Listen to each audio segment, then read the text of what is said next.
वस्त्र सुखेवा समय ये पांचटी भूल जमा भी करंतु नहीं। प्राय समय करती लोक मैंने किंतु भूल गुड़िक करवा कथा नुह। प्रथम कौन ना जदि आपणकर पूजास्थली पाखरे आपण मैंने वस्त्र सुखाती ताले कौन हम जानती आपणकर पुण्य फल को माने आपणकर पूजार जो आमको कौन दिव्यता अनुभव हुए पुण्य मिले ताकू घोड़ेवा सहित सामान।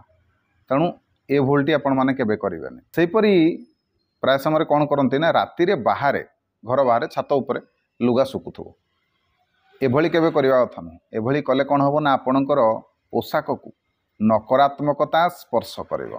सेपरी बेले बेले आम एमती भी करती जे मैला वस्त्र गुड़िक न धोईकी न सफा करके खाली खरारे पकई दियंती। एभली करवा भी ठीक नुह। एभली कले कौन हम जानते आपण को घरे उत्तेजना वृद्धि पाइब, आपण को घरे नकारात्मकतार वृद्धि पाइब, आपण को घरे अशांति बढ़िबो एवं आपण घरे सब असुविधा देखादेव।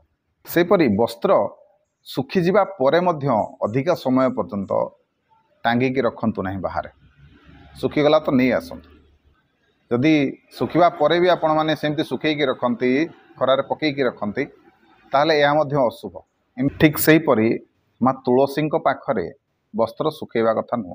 खास करके आपणकर अंत वस्त्र गुड़िक जमा भी माँ तुलसी पाखरे सुखांतु नहीं। तबे मन रखंतु वस्त्र सिना शरीर को घोड़ाए किंतु पद्धति भाग्य बदले दे थाए।